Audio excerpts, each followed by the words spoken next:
ঠিক আছে না? এবার কারো বাপের সাধ্য নেই এখান থেকে মালগুলো খুঁজে বের করার। এই মালগুলো কি এভাবে লুকিয়ে রাখার জন্য এনেছিলাম আমরা? আরে বাবা, যে কাজে নিয়েছি সেই কাজগুলো করার তো এখন কোনো উপায় নেই। এখন যেটা করতে হবে, এই মালগুলো একটা সেফ জায়গায় রাখতে হবে। খারাপ নিউজ আছে, মিশেলদের পুরো গ্যাং ধরা পড়ে গিয়েছে। বলিস কি? কখন? কাল রাতে। আচ্ছা, আমাদের কারো কোনো কথা কি বলে দিয়েছে? জানি না কিছু। ও মাই গড, বিপদ দেখি একের পর এক বাড়ছে। হ্যাঁ, এই জন্যই বলছি বসকে কল কর, মালটা ফেরত দিয়ে দে। পরিস্থিতি ঠিক হলে আবার একবার মাল রিটার্ন করার মানে বুঝেছিস? এত বছরে যে রেপুটেশনটা আমরা অর্জন করেছি না, সব পানিতে ভেসে যাবে। আমি ধুয়ে যাব, বস কি ভাববে? বস ভাববে আমি ল্যাংড়া লুলা হয়ে গেছি, আমাকে দেওয়ার কোনো কাজ হবে না। তোমার সাথে দেখা হয়ে দিনের শুরুটা দারুণ হলো। তোমার দেখা না পেলে না চা খেতে পারতাম, না পথ চিনে বাড়ি ফিরতে পারতাম। এবার চিনেছেন তো? একদিনের জন্য যথেষ্ট হয়েছে, এর বেশি বললে না মাথায় ঢুকবে না। আরে বুড়ো হয়েছি তো, শরীরের সাথে সাথে মাথার ক্ষমতাও কমতে শুরু করেছে। কি বলেন, আপনি বুড়ো হয়ে গেছেন?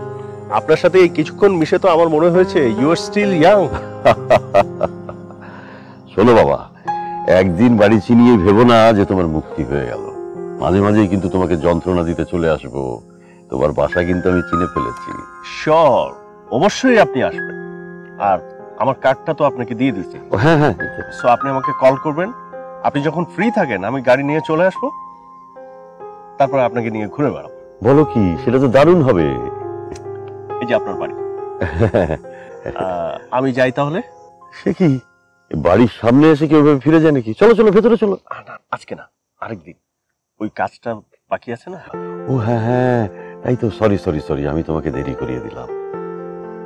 শোনো বাবা, আবারও বলছি, ভালো যখন বেসেছো তখন পিছু উঠবে না, এগিয়ে যাবে। ওকে, বেস্ট অফ লাক।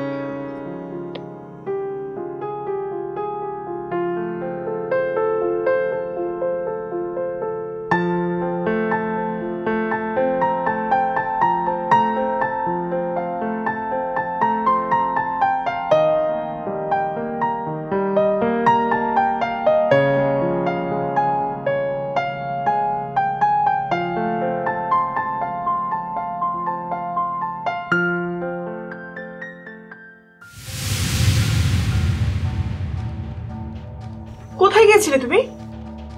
চা খেতে। চা খেতে মানে? চা খেতে মানে চা খেতে।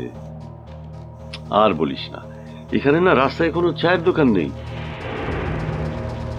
আরে আমি হাঁটতে হাঁটতে কত দূর চলে গেলাম, একটা টং দোকানও কোথাও পেলাম।